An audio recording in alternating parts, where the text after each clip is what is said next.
Randy Marsh. Has a character in TV history ever undergone a transformation like Randy? Over the course of 23 seasons of South Park, Randy has gone from a simple father and geologist to an obsessive weed farmer who literally caused the ongoing pandemic. A truly wild evolution. But honestly, if you follow Randy's journey over these 23 seasons, the funny thing is that this development actually feels really natural and earned. He didn't just become an obsessive oaf one day, they slowly introduced certain quirks to Randy's personality, and those quirks evolved and developed over time. Randy went from being a moderately utilized secondary character to arguably the star of the entire show. And while there are some people who take exception to Randy's presence at the forefront of South Park these days, I think the journey itself is a fascinating one. So let's comb over 23 seasons worth of the man with absolutely no integrity and explore the evolution of Randy Marsh. Oh, hey, f*** you. Johnny, that cartoon just cursed.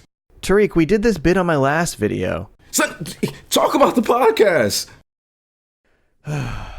Cartoons That Curse is a podcast I host with my good friend Toon Rev Tariq, where we talk about all of our favorite adult animated series one season at a time. We've been talking about Futurama, and we'll probably be talking about South Park at some point. So make sure to check it out on Spotify, Apple Podcasts, Stitcher, Google, or watch the video version here on YouTube. Thank you.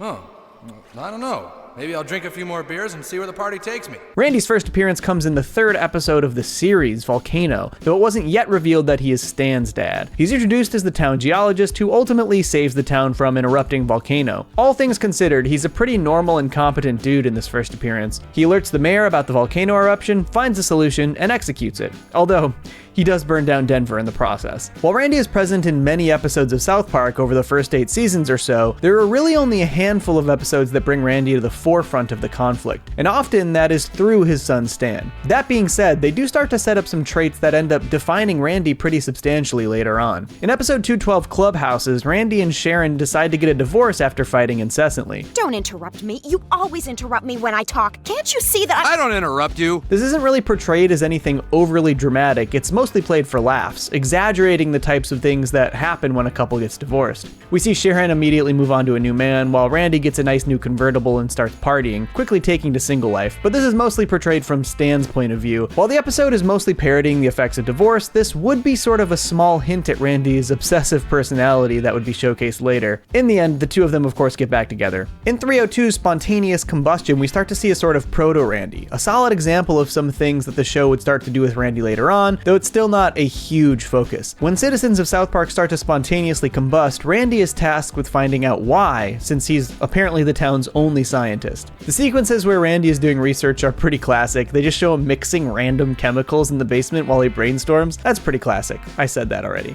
But funny enough, Randy does figure out what's causing the spontaneous combustion. Kenny combusted because he held his farts in for too long.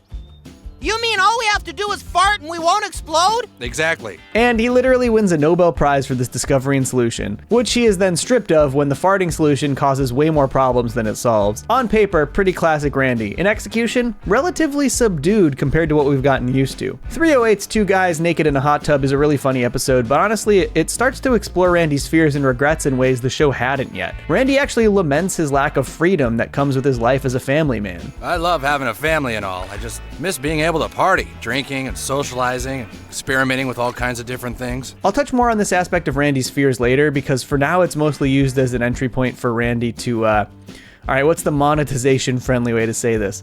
Pleasure himself in front of Gerald, and then get really insecure that somebody's going to find out. 408 Something You Can Do With Your Finger feels like a really good early example of some of Randy's weirder quirks and interests being revealed. Randy is absolutely furious that Stan is in a boy band, and his attitude towards the whole thing is really funny. It feels like they were starting to feel out a lot of the fun traits that they could roll with later in the show for Randy. We learned that when Randy was 18 years old, he too was in a boy band, Ghetto Avenue Boys, and he was wildly successful for a year of his life. Unfortunately, the music industry spit him out as quickly as it ate him up. Because all the fame, the money, the women, all it did was build me up so that I could be knocked down harder than anybody in the world. Honestly, I think this line here is actually really revealing, and the show slowly starts to paint a picture of this sad, regretful father who is afraid that his best days are behind him. These aren't the only episodes in early South Park that feature Randy heavily, but they are the ones that sort of individualize him. He still does plenty of other weird, quirky stuff throughout this era of South Park, but honestly, for a huge chunk of the other episodes, it's the entire town that goes along with these weird, quirky situations. Randy is often just a part of a bigger mob that's partaking in these strange events. Outrage about Chin Pokemon's town's effect on kids, Randy's there. Civil War reenactment, Randy. Becoming zombified by Ritalin, Randy's there too. He sort of leads the charge in leaving the church and becoming atheists, which a lot of people end up doing in this episode, and also starts shitting out of his mouth.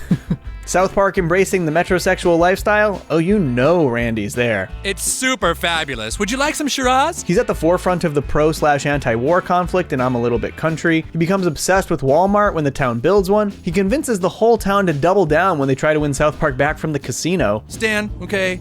You just don't understand the fine points of gambling.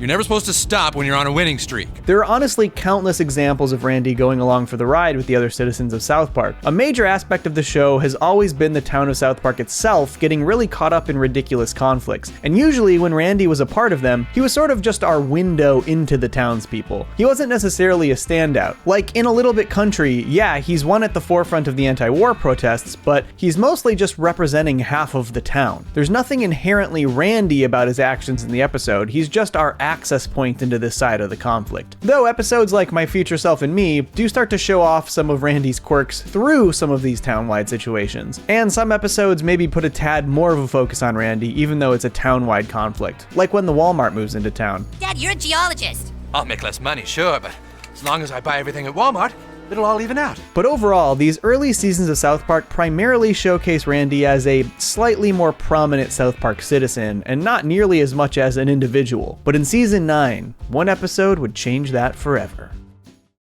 I'm not allowed to stand up for myself? I thought this was America. Huh? Isn't this America? Episode 905, The Losing Edge, is, in my opinion, a perfect episode of South Park. I mean, I could go on for days about this episode. It balances a hilariously clever and subversive conflict for the kids with a gut-busting Randy-focused subplot, but for this video, let's just talk about how this episode completely shaped the future of Randy Marsh. In this episode, Randy becomes obsessed with getting drunk and fighting other dads at Stan's baseball games. In fact, it totally becomes its own sport for him. The pride that Randy feels for beating up these other dads is immeasurable. It's possibly the thing that he's most proud of accomplishing in his entire life. I worked hard, believed in myself, and now I'm gonna be fighting in the state championship game. I think this is actually a really natural evolution from what we've learned about Randy. Those fears that he talked about in the hot tub, his insecurities about life passing him by. This is seemingly the first instance of Randy embracing something new that is just for him. Something he is invested in that is completely his own, and an accomplishment no less. This also marks another important occasion, one of the first times that Sharon starts to get super fed up with Randy's bullshit, which would come into play later. Oh yeah, and on top of all this, the episode showcased that Randy is absolutely f***ing hilarious. You want a piece of me? Because I'm pretty sick of your goddamn mouth. What do you want to do, huh?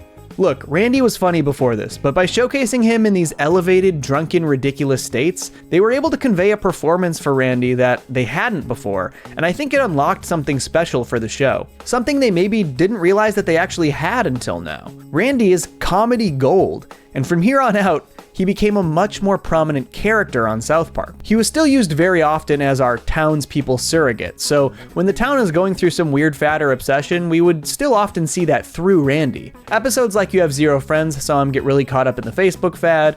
Well, so, are you gonna add me as a friend? He had hilarious role in Night of the Living Homeless. Look, Glenn, we're safe! He's at the forefront of the celebrations when Obama becomes president. Yeah!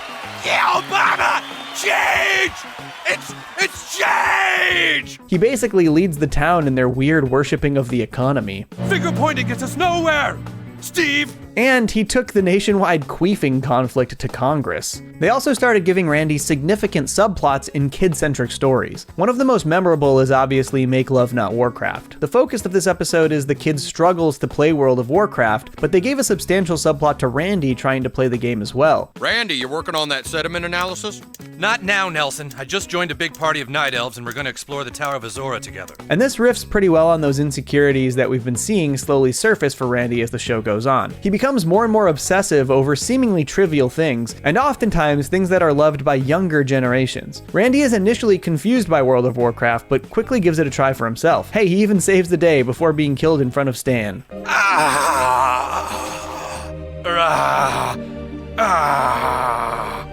Or even episodes like Fantastic Easter Special, where we find out that Randy is a part of the Hair Club for Men, a secret society that keeps the secret of Easter. with all the frills upon it. I'll be the grandest lady in the Easter parade. Side note,